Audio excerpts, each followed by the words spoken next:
Welcome back to Buzzard on Guitar.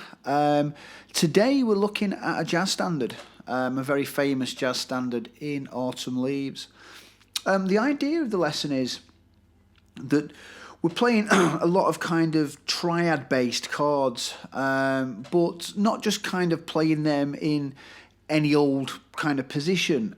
What we're aiming to do is create some melodic feel to the chords, like what's called voice leading. You'll often see a lot of people who are comping kind of almost playing a melodic line within the chords.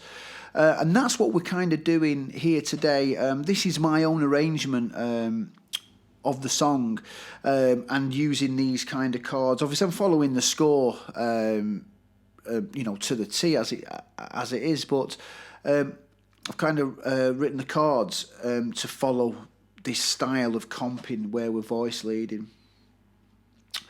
Just one other thing, just to suit the backing track, I do play an E minor 6 as opposed to what the real book has, which is an E minor 7. First chord then is the, of course you can see the tabs as well, and the music in the score now. I've learned how to do it thanks to someone called Katie on flute or something. I got a video off YouTube, so thanks to her. Not that she'll be probably watching this video. So A minor 7, D7. Okay, we've kind of got a bit of a no, sorry, we haven't. I was going to say it was an altered dominant. No, it's just a standard D7 shape. D9, I'm adding the 9 actually. A, C, F sharp, and then the E there, the 9, which is actually forming part of this melodic content.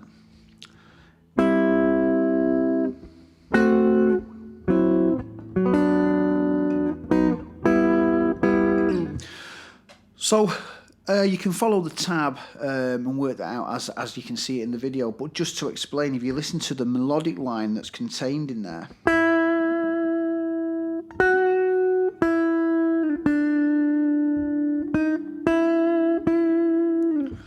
okay,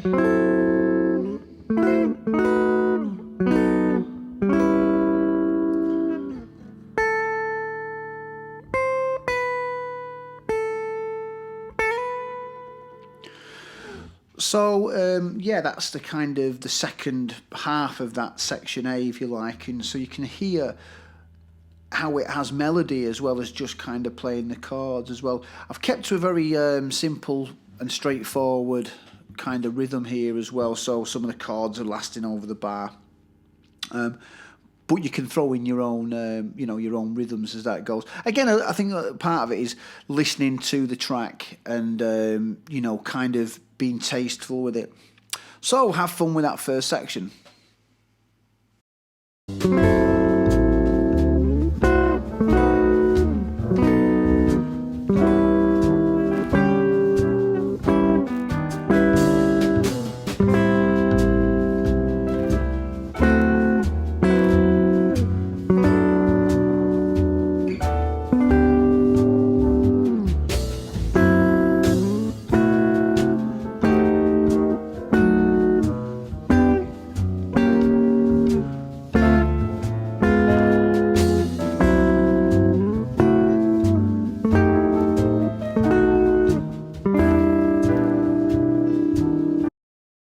So that was part B of the song, the 16 bar part, as I was saying before, following a lot of the same concepts of the first part. So trying to look at ways of comping and following a melodic pattern, like almost how you do chord solos in jazz.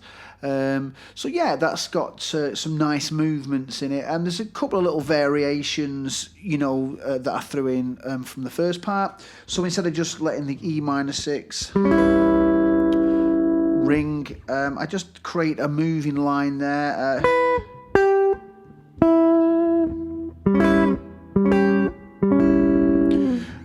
The G major 7, instead of the passing note up to the C major 7, I just let that ring.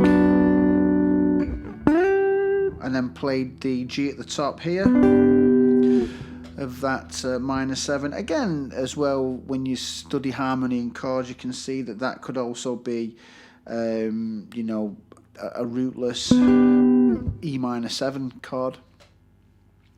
There's a little rundown there, the E minor 7 to E flat 7, D minor 7 to D flat 7.